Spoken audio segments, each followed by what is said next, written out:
क्या आप बताएं कि जो परिस्थिति पुंछ में बनी है, क्या वो नया कारगिल तो नहीं बना? एक अनप्रेसिडेंटेड सिचुएशन है जहां पे ये एनकाउंटर अपने 17वें दिन में एंटर कर गया है। इससे पहले इतना लंबा एनकाउंटर नहीं चला। अनप्रेसिडेंटेड परिस्थिति है जहां पे पुंछ डिस्ट्रिक्ट की माइनॉरिटी कम्युनिटी हिंदू और सिख जो लगातार हमारे संपर्क में है, टेरिफाइड है। क्योंकि भारत सरकार का ट्रैक रिकॉर्ड क्या रहा है? Ethnic cleansing, religious cleansing, Hindu genocide जब जब हुआ है भारत सरकार ने घुटने टेके हैं और होने दिए। लेकिन हम ये भी समझते हैं कि सिक्योरिटी एजेंसीज को जम्मू कश्मीर में पंगु बनाने का काम भारत सरकार ने किया है। सिक्योरिटी एजेंसीज के हाथ पैर बांधने का काम भारत सरकार ने, और 2018 के बाद तो और ज्यादा अच्छे तरीके से। मैं जानता हूँ कि भारत सरकार की नीति जम्मू कश्मीर में जिहाद को ऑफिशियली रिकॉग्नाइज नहीं करने की है। तो सिक्योरिटी फोर्सेज पे तो पूरा भरोसा है, लेकिन उनके हाथ पैर क्यों बांधे हैं? उन्हें जो असल समस्या है उससे लड़ने क्यों नहीं दिया जाता? क्योंकि आपकी राजनीति करा दो। यहाँ पे 60 सीटें चाहिए, कश्मीर से भी बीजेपी को सीटें चाहिए। तो कश्मीर में कोई ऐसी पोजीशन ना ले जाए जिससे कश्मीरी नाराज हो जाए या वहाँ की पैरामिलिट्री सोसाइटी नाराज हो जाए। उस तरीके से आप नेशनल सिक्योरिटी के इश्यूज को हैंडल करें। और गृह मंत्री ने पूरे देश को और दुनिया को न्योता दिया है कि आइए कश्मीर में आके घूमिए। कश्मीर जैसी जगह कोई नहीं है। एग्जैक्ट वर्ड्स जो गृह मंत्री ने इस्तेमाल किए वो कश्मीर, जम्मू उनके वर्ड्स में भी फिगर नहीं है। लागू हो गया। सुनिए, वीडीसी लागू ऑटोमेटिकली, एब्रोगेशन के बाद बहुत सारे कानून होंगे, क्रियान्वित कौन करेगा? खत्म तो स्टेट सब्जेक्ट सर्टिफिकेट भी हुआ है। जाइए किसी दफ्तर में और जमीन खरीदिए, पहला डॉक्यूमेंट स्टेट सब्जेक्ट सर्टिफिकेट मांगे। फारूक अब्दुल्ला क्यों परेशान है? वो तो कह रहे हैं कि यहाँ पे कोई भी चीज़ें जो हैं वो ठीक नहीं है और एक ज्वालामुखी है जो आने वाले समय में फूटेगी तो फिर ना जाने क्या क्या होगा यहाँ पर। इस तरह के स्टेटमेंट दे रहे हैं, उसके पीछे क्या कारण लग रहा है? हमेशा दिल्ली जो डर के इसी स्टेटमेंट से डर के तो ये पैंडरिंग करते हैं। ये कह रहे हैं कि जिहाद फला फूला है। Farooq Abdullah is on record to admit it. ज्वालामुखी क्या है? जिहादी मेंटेलिटी। एक तरीके की इनोवेशंस की जाती है, वहाँ पे टारगेटेड किलिंग्स हो रही है। मैसेज क्लियर है कि जम्मू का कोई भी आएगा, बाहर का कोई भी आएगा, उसकी हत्या कर दी जाएगी। साफ मैसेज है। अब उस परिस्थिति में जम्मू संभाग के लोगों को नौकरी देना कश्मीर में और कश्मीर के लोगों को नौकरी देना जम्मू में, ये दर्शाता है कि यहाँ का एडमिनिस्ट्रेशन चाहता है कि ये सीट्स खाली रह जाएं ताकि हम अपनी मेजॉरिटी अपीजमेंट के चलते ये फिर से वो 90-10 की रेशो बरकरार रखे कि 90% कश्मीर को और 10% जम्मू। 17 दिनों से पुंछ में इनकाउंटर चल रहा है, लेकिन अभी तक भी ये स्पष्ट नहीं हो पाया है कि वहाँ पर क्या स्थितियाँ हैं। और इसी को लेकर आज एकजुट जम्मू पार्टी की तरफ से एक प्रेस कॉन्फ्रेंस की गई और इन्होंने कहा कि क्या पुंछ को भी करगिल बनाया जा रहा है। ये एक सवाल इनकी तरफ से पूछा गया है गवर्नमेंट को। इसके अलावा क्लास 4th की जो रिक्रूटमेंट हुई थी उसमें जो न्यूली अपॉइंटेड बच्चे हैं उनको जम्मू वालों को कश्मीर, कश्मीर वालों को जम्मू, इस तरह से किया जा रहा है, तो वो बच्चे भी काफ़ी परेशान हैं। एक सवाल हम ये भी पूछेंगे। इसके अलावा डॉक्टर फारूक अब्दुल्ला ने ये कहा है, कल एक जगह पर वो लोगों को संबोधित कर रहे थे तो उन्होंने कहा कि यहाँ पर ऐसा ना समझे गवर्नमेंट कि सब कुछ शांत है। ये एक ज्वालामुखी है जो धीरे धीरे वो अंदर पनप रही है और आने वाले समय में जब वो फूटेगी तो उसके क्या परिणाम होंगे ये देखने वाली बात होगी। अब इस स्टेटमेंट के पीछे क्या है, अब ये कोई नई रणनीति बना रहे हैं, इन सब चीज़ों पर चर्चा करेंगे। चर्चा करने के लिए हमारे साथ हैं एडवोकेट अंकुर शर्मा जो एकजुट जम्मू पार्टी के प्रधान हैं। सर, आपका बहुत बहुत स्वागत है। धन्यवाद। पहले तो आपने प्रेस वार्ता की और कहा कि क्या पुंछ को भी अब करगिल बनाया जा रहा है, इस तरह की आपने स्टेटमेंट दी, थोड़ा विस्तार में बताएं। देखिए, मैंने गवर्नमेंट ऑफ इंडिया को क्लैरिफाई करने के लिए कहा कि आप बताएं कि जो परिस्थिति पुंछ में बनी है, क्या वो नया कारगिल तो नहीं बन रहा है? कारगिल के समय पे भी इसी तरीके के डिनायल मोड में भारत की राजसत्ता थी, भारत की सरकार थी, जिस तरीके से डिनायल मोड में अभी है। एक अनप्रेसिडेंटेड सिचुएशन है जहां पे हमारी security forces heavy casualties face कर रही है। एक अनप्रेसिडेंटेड सिचुएशन है जहां पे ये एनकाउंटर अपने 17वें दिन में एंटर कर गया है। इससे पहले इतना लंबा एनकाउंटर नहीं चला। एक अनप्रेसिडेंटेड परिस्थिति है जहां पे पुंछ डिस्ट्रिक्ट की माइनॉरिटी कम्युनिटी हिंदू और सिख जो लगातार हमारे संपर्क में है, टेरिफाइड है कि क्या एथनिक क्लींजिंग, रिलीजियस क्लींजिंग जैसी परिस्थिति नहीं बनेगी। क्योंकि एक तो वहाँ पे एक जिहादी फुटहोल्ड उन्हें जंगलों में नार खास के दिख रहा है। दूसरा, वो ये देख रहे हैं कि यहीं के लोग ओवरग्राउंड वर्कर्स, कोई नेपाल से पकड़ा जा रहा है, कोई किसी जगह से पकड़ा जा रहा है, 10, 15, 20 लोग अरेस्ट जो हो रहे हैं वो सब इस एनकाउंटर से जुड़े हुए लोग, और वो लोग हैं जो मटेरियल सपोर्ट देने का काम करते थे। उनके सामने जिहादी इंफ्रास्ट्रक्चर, इंडोक्ट्रिनेशन का इंफ्रास्ट्रक्चर, मुगल रोड वगैरह बनने के बाद यहाँ पे बिल्कुल हाईवे की तरह फुल स्पीड से यहाँ पे आके इस्टेब्लिश हुआ है, जिसके खिलाफ भारत सरकार ने, यहाँ की एडमिनिस्ट्रेशन ने कोई कार्रवाई नहीं की है। तो ये उनका डर है। जियोपॉलिटिकल पॉइंट ऑफ व्यू से देखें तो अफगानिस्तान की एक सिचुएशन है। अफगानिस्तान का डायरेक्ट इम्पैक्ट, टेररिज्म का डायरेक्ट इम्पैक्ट यहाँ पे फॉल आउट एक रियलिटी है, एक रैशनल, एक एनालिसिस करने वाली बात। पाकिस्तानी प्राइम मिनिस्टर इमरान खान ने यूएन जनरल असेंबली में ये खुल के ये कहा था कि हम हिंदुस्तान पे इसी तरीके से जंग छेड़ेंगे, जैसा अभी पुंछ में आपको शायद किसी तरीके से दिख रही है कि अगर 370 और 35 को बहाल नहीं किया गया या वैसा नहीं किया गया जैसा पाकिस्तान चाहता है जम्मू कश्मीर में हो। आप टोटलिटी में सिचुएशन को देखें और फिर होम मिनिस्टर जो यहाँ पे जम्मू कश्मीर के दौरे पर रहे, जिस दौरान ये एनकाउंटर चलता रहा, उनकी चुप्पी को देखें इस संदर्भ में। Chief of the defence staff Bipin Rawat ji, उनकी विजिट, जो विजिट के बारे में इंफॉर्मेशन दिल्ली से लीक हुई, यहाँ पे पब्लिक विजिट नहीं हुई, उनकी चुप्पी को देखें। Chief of the army staff, he is tight lipped, क्योंकि सरकार ने वैसी इंस्ट्रक्शन, वो देखें। टोटलिटी में देखो तो ये यहाँ जम्मू संभाग के लोग और खासकर पुंछ डिस्ट्रिक्ट की जो माइनॉरिटीज हैं, हिंदू सिख, ये अनिवार्य बन जाता है हमारे लिए सरकार से पूछना कि आप क्लैरिफाई तो करें कि किस तरीके की सिक्योरिटी सिचुएशन पुंछ में बनी पड़ी है। हमें अपने भी भविष्य का फैसला करना है, क्योंकि भारत सरकार का ट्रैक रिकॉर्ड क्या रहा है? Ethnic cleansing, religious cleansing, Hindu genocide जब जब हुआ है भारत सरकार ने घुटने टेके हैं और होने दिया है। 1990s में कश्मीर में होने दिया, उसी दशक में और अर्ली 2000 में जम्मू संभाग के मुस्लिम मेजॉरिटी डिस्ट्रिक्ट्स में होने दिया। नरसंहार को नरसंहार आज तक आधिकारिक तौर पे घोषित नहीं किया, क्योंकि फिर उनके खिलाफ कार्रवाई करनी पड़ती थी और माइनॉरिटी अपीजमेंट के चलते जम्मू कश्मीर में वो मेजॉरिटी को नाराज कर नहीं सकते, कार्रवाई करनी नहीं थी। तो ये सब चीज़ों को टोटलिटी में देखें तो एक हमारा ये सवाल था कि आप क्लियर करिए कि कारगिल जैसी परिस्थिति तो नहीं बन गई यहाँ पे। नंबर ऑफ टेररिस्ट्स का आपको पता नहीं है, नेचर ऑफ हाइडआउट्स उसका आपको उसके ऊपर कोई प्रॉपर कोई जानकारी नजर नहीं आ रही है। तो एक रीएश्योर करने के लिए कि थिंग्स आर अंडर कंट्रोल, कम से कम से समथिंग। आपने तो सीक्रेसी मेंटेन किया, we don't know, nation does not know. इसके साथ ही मैं ये कह दूं कि मैं भारत सरकार को ये भी नहीं कह रहा कि आप अपनी ऑपरेशनल डिटेल्स डिस्कस करें या सिक्योरिटी फोर्सेज अंदर किस तरीके से क्या कार्रवाई करेंगी वो डिस्कस करें। मैं एक ब्रॉडर सिक्योरिटी सिचुएशन को दिमाग में रख के सरकार से ये सवाल पूछ रहे हैं कि आप क्लैरिफाई करें, आप क्लैरिफाई करें। We are not taking any position, हम क्लैरिफिकेशन मांग रहे हैं सरकार से। विश्वास नहीं कर सकते अपनी सिक्योरिटी एजेंसीज पे? हम सिक्योरिटी एजेंसीज पे पूरे तरीके से विश्वास है। मैं भारत सरकार की बात कर रहा हूँ, सिक्योरिटी एजेंसीज पे तो हमने कोई सवाल ही नहीं उठाया। लेकिन हम ये भी समझते हैं कि सिक्योरिटी एजेंसीज को जम्मू कश्मीर में पंगु बनाने का काम भारत सरकार ने किया है। सिक्योरिटी एजेंसीज के हाथ पैर बांधने का काम भारत सरकार ने और 2018 के बाद तो और ज़्यादा अच्छे तरीके से किया है।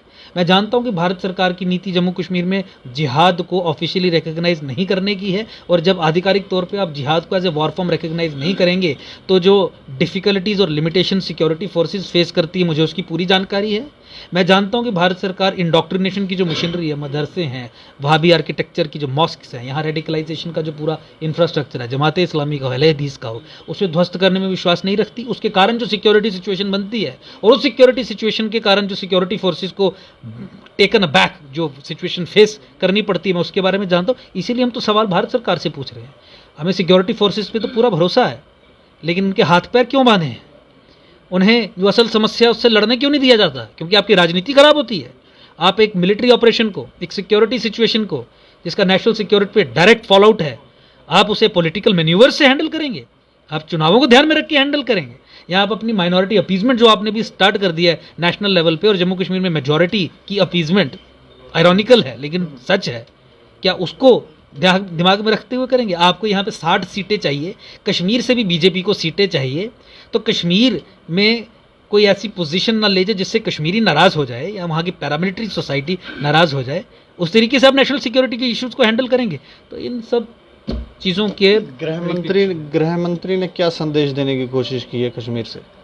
गृह मंत्री ने जाते हुए लास्ट में हवाई जहाज में बैठ के फोटोज क्लिक की हैं पीर पंचाल माउंटेन्स की, और गृह मंत्री ने पूरे देश को और दुनिया को न्योता दिया है कि आइए कश्मीर में आके घूमिए।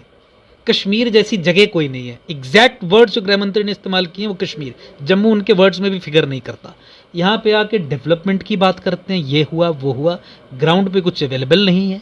जॉब्स की बात करते हैं, ग्राउंड पे कुछ अवेलेबल नहीं है। बट दैट अपार्ट, मान लीजिए वो है भी, तो यहाँ पे सर्वाइवल और एग्जिस्टेंस के इश्यूज आपके सामने बने पड़े हैं, आप उन्हें एड्रेस करेंगे या आप प्रो सेपरेटिस्ट्स को पैम्पर करने का काम करेंगे? जो कश्मीर में किया, आप स्पीच सुन लीजिए। ऐसे किस विषय पे जो जम्मू संभाग के लिए सर्वाइवल और एग्जिस्टेंस का विषय है? लैंड जिहाद, डेमोग्राफिक असॉल्ट, रोशनी एक्ट की जजमेंट की इम्प्लीमेंटेशन, 14 फरवरी 2018 का ऑर्डर, रोहिंग्याज और बांग्लादेशीज इलीगल इमिग्रेंट्स की जम्मू संभाग में सेटलमेंट, मिलिट्री एस्टैब्लिशमेंट्स के अराउंड सेटलमेंट्स, यहाँ की रिवर बेड्स, यहाँ की फॉरेस्ट लैंड्स, यहाँ की स्टेट लैंड्स पे समुदाय विशेष का कब्जा, क्या उस पर बात की? जम्मू संभाग में रहने वाली माइनॉरिटीज़, नॉन मुस्लिम्स, गैर मुसलमान, उनके जो हक भारत सरकार सुप्रीम कोर्ट में जजमेंट करवाने के बावजूद भी, जिस 2 साल केस मैंने लड़ा, 12 मार्च 2018 को आदेश भी हो गया कि जम्मू कश्मीर में मुसलमानों को नहीं मिलेगी, उसके बावजूद भी जो माइनॉरिटी अपीजमेंट के चलते गैर मुसलमानों का हक, हिंदुओं का, सिखों का, जैनों का, बौद्धों का, मुसलमानों को जम्मू कश्मीर में दे, क्या उस पर बात की?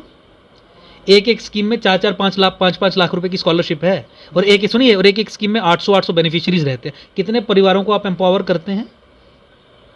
तो इन इश्यूज़ की कोई बात की? पुंछ में जो सिचुएशन बनी है वहाँ माइनॉरिटीज़ का क्या हाल है, बात की? हिंदू जेनोसाइड की बात की? सर्वाइवल और एग्जिस्टेंस के इश्यूज़ पे आप मुंह नहीं खोलेंगे। जम्मू की पॉलिटिकल एम्पावरमेंट की बात की, यही कहा ना कि 2011 के सेंसस के आधार पर ही डिलिमिटेशन करवाएंगे। उसका क्या इम्प्लीकेशन है? कश्मीर को 50 सीटें मिलेंगी, जम्मू को 39 या 40 मिलेंगी। कश्मीर को सत्ता मिलेगी, जम्मू को सत्ता नहीं मिलेगी। कश्मीर पॉलिटिकली एम्पावर्ड होगा, जम्मू पॉलिटिकली डिसएम्पावर्ड होगा। जम्मू की पॉलिटिकल लिबरेशन नहीं हो पाएगी। और डिलिमिटेशन कमीशन को भाजपा लिख के जाके कहती है कि 2011 का सेंसस फ्रॉड और फज्ड है, और फिर करवा भी उसी पे रहे हैं।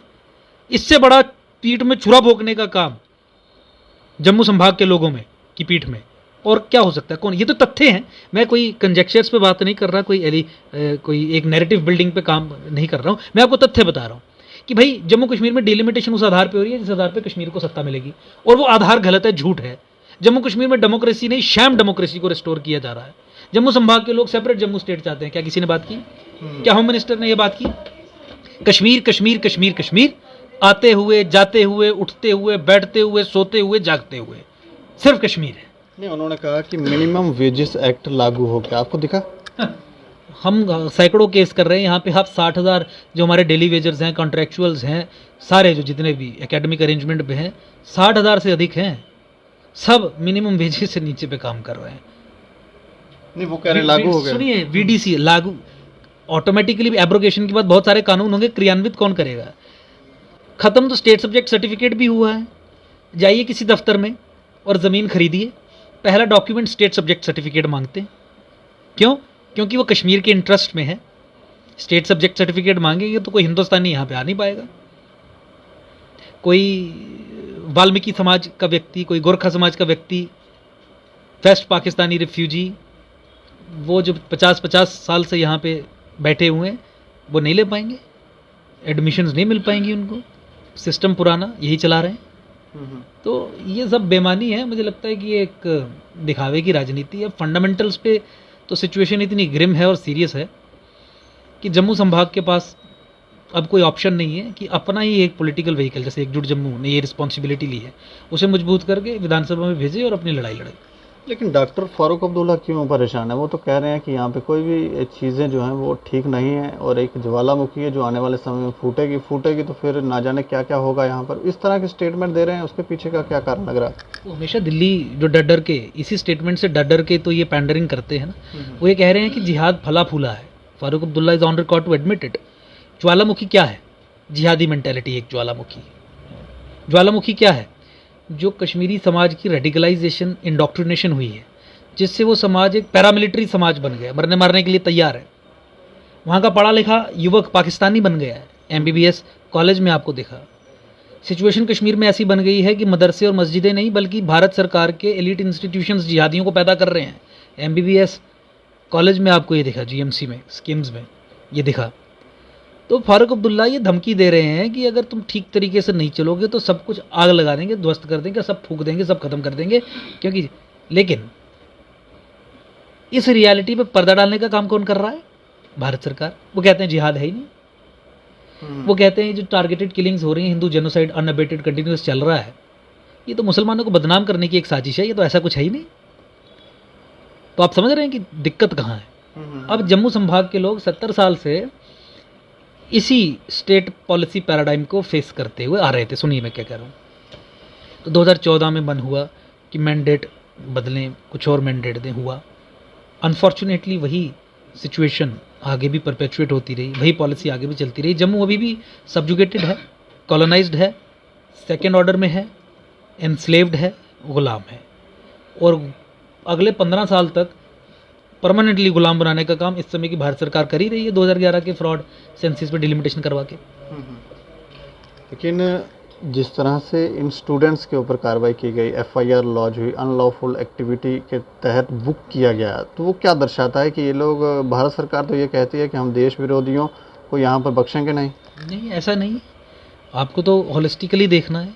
मैंने बताया इंडोक्ट्रिनेशन की मशीनरी, जिहादी इंफ्रास्ट्रक्चर, जिहादी इंट्रूजन्स, इनकर्शंस, उसके ऊपर तो जो इनकी हालात हैं, जो इनकी सोच है, जो इनकी फॉर्मुलेशंस हैं, वो छोड़ दिया आपने। ये एफआईआर की बात की, मैं ऐसे ही डील कर लेता हूँ। ये दिखावे के लिए, जब पूरे देश में आउटक्राई फैल गई उसके लिए, जब देश का पूरा प्रेशर बन गया उसके लिए। इन एफआईआर्स का क्या हाल होगा, मैं भी यही हूँ, आप भी यही हैं। पत्थरबाजों तक को छोड़ने वाली सरकार है ये।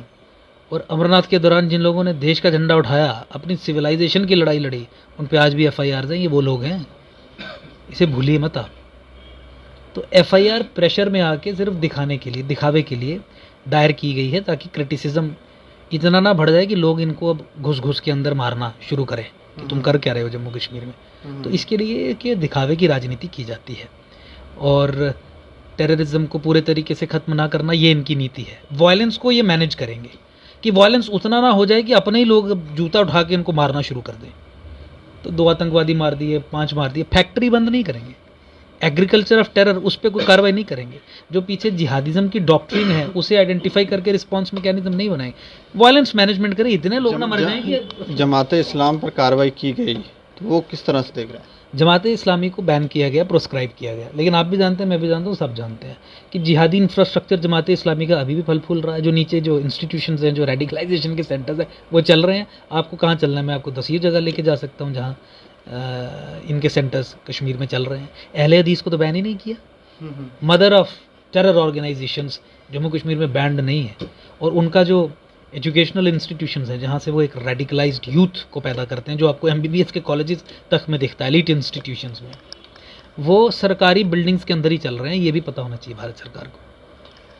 क्लास 4th में जो रिक्रूटमेंट हुई थी, उसमें जो छात्र हैं, जिन जम्मू वालों को कश्मीर, कश्मीर वालों को जम्मू भेज रहे हैं, वो किस तरह से देख रहे हैं? वो बच्चे भी परेशान हैं। वो देखिए, जम्मू कश्मीर में सारी नौकरियां कश्मीर संभाग के लोगों को ही देनी है, तो उसके लिए नई नई तरीके की इनोवेशंस की जाती है। वहाँ पे टारगेटेड किलिंग्स हो रही हैं। मैसेज क्लियर है कि जम्मू का कोई भी आएगा, बाहर का कोई भी आएगा, उसकी हत्या कर दी जाएगी, साफ मैसेज है। अब उस परिस्थिति में जम्मू संभाग के लोगों को नौकरी देना कश्मीर में, और कश्मीर के लोगों को नौकरी देना जम्मू में, ये दर्शाता है कि यहाँ का एडमिनिस्ट्रेशन चाहता है कि ये सीट्स खाली रह जाएं, ताकि हम अपनी मेजॉरिटी अपीजमेंट के चलते ये फिर से वो 90-10 की रेशो बरकरार रखे कि 90% कश्मीर को और 10% जम्मू को। ये दुर्भाग्यपूर्ण है, ये पीठ में छुरा भोंकने वाला काम है। ये तथ्य है, ये आपके सामने है। ये समझने के लिए रॉकेट साइंस की ज़रूरत नहीं है। वो बच्चों से पूछिए कि उनके दिल पे क्या बीत रही है।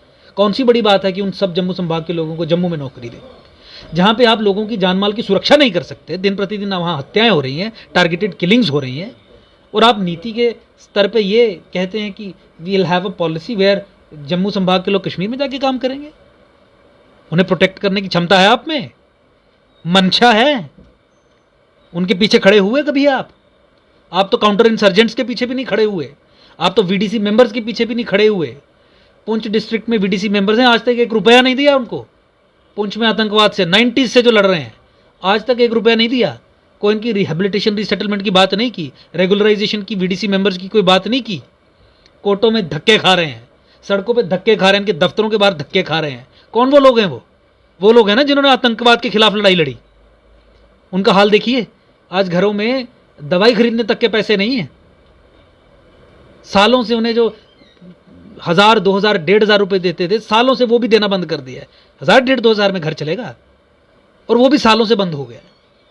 तो स्वयं कोर्ट केसेस कर रहे हैं। तो ये परिस्थिति है। इसीलिए मैं फिर ये कह रहा हूं कि जम्मू संभाग के लोगों को अब जागना है। प्रोपेगेंडा में मत फंसिए, मार्केटिंग एडवर्टीजमेंट टेक्निक्स से मत अफेक्ट होइए। तथ्यों को देखिए। जो हमारा आज इंटरव्यू है ये तथ्यों के आधार पे हुआ है। ये तथ्य है कि भारत सरकार ऐसे डिलिमिटेशन करवा रही है जिसके आधार पे सत्ता कश्मीर को मिलेगी, आपको फिर गुलाम बना रही है। तो जम्मू संभाग का अपना पॉलिटिकल व्हीकल एकजुट जम्मू ही आगे एक विकल्प है। रीजनल आइडियोलॉजिकल विकल्प जो केवल जम्मू की बात करे, ना कश्मीर की बात करे, ना दिल्ली से आदेश ले, उसके बिना जम्मू संभाग के सामने कोई चारा नहीं है। मैं बार बार निवेदन करता हूं, आपके माध्यम से फिर निवेदन कर रहा हूं कि एकजुट जम्मू के हाथ मजबूत कीजिए, पॉलिटिकल मैंडेट देके विधानसभा में पहुंचवा के जम्मू का मैंडेट दीजिए।